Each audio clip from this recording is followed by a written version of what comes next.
Hello guys, তোমরা দেখতে পাচ্ছ আমি একজন বাঁকুড়া ছোট্টখাটো একজন ব্লগার। তো আশা করছি তোমরা সবাই ভালো আছো। তো ভালো থাকবেই না কেন, যা শীত পড়েছে। তো তোমরা খাবার খাচ্ছ আর ঘুরে বলছো না, মানে রোদে। তো তোমরা সবাই দেখতে পাচ্ছ আমি এখন জিসিবির উপরে চেপে আছি। তো আমি কেন চেপে আছি সেটা তোমরা ঠিক জানতে পারবে, শেষটা দেখো ভিডিওটা। তো এই যে দেখতে পাচ্ছ কাজটা ফেটে গেছে না, মানে তোমরা এটা দেখো না, ওইটা দেখো। এই ছেলেটাকে মনে হয় ঠেলে ফেলে দিই, কিন্তু না, আমি সেটা পারবো না, কারণ ও জিসিবির হেল্পার। আমি যদি বেশি বাড়াবাড়ি করি তো আমাকে ঠেলে ফেলে দেবে। না না, অত খুশি হওয়ার দরকার নাই, কারণ ও আমাকে আর ফেলবে না, কারণ ও আমার বন্ধু। না, চলো সিরিয়াস পয়েন্টে যাই।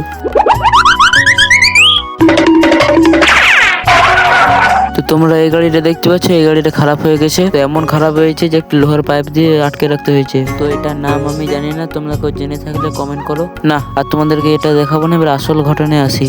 এর পাশে আর একটা গাড়ি আছে, সেটা ফেসে গেছে। এই যে ডাম্পারটা দেখতে পাচ্ছ, সেই ডাম্পারটা ফেসেছে, মানে এমন ভাবে ফেসেছে যে তার জন্য দুটো জিসিবি ডাকতে হয়েছিল।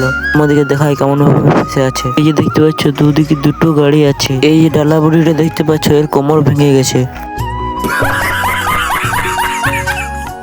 না না, মানে পাতে ভেঙে গেছে। তো তোমরা দেখতে পাচ্ছ ডাম্পারটা কেমন ভাবে ফেসে আছে, মানে এই জন্য পুরো রোডটা জাম হয়ে গেছে। তো তোমরা দেখতে থাকো, একটু পর জিসিবি আসবে।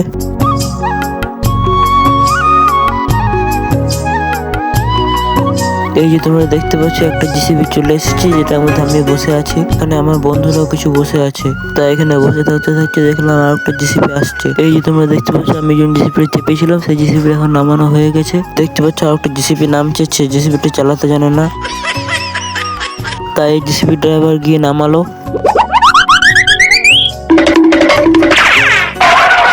এবারে দেখতে পাচ্ছ ড্রাইভারটা চলে গেছে, এবারে গাড়িটা নামাবে। তো তোমরা দেখতে পাচ্ছ এবার কেমন করে নামাবে।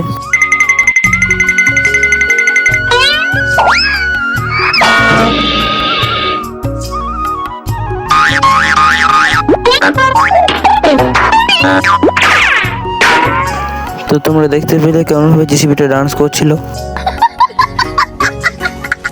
না, মানে নামা হয়ে গেল। এবারে দেখতে পাচ্ছ জিসিবিটা এবারে দিকে ঠেলে রাখবে। তো এবারে দেখতে পাচ্ছ জিসিবিটা এবার ঠ্যাক দিয়ে রাখবে। নেক্সট পার্ট দেখতে হলে সাবস্ক্রাইব করুন। নেক্সট পার্টে দেখাবো কি করে ডাম্পারটা উঠলো, তাকে তোমরা সাবস্ক্রাইব করে রাখো।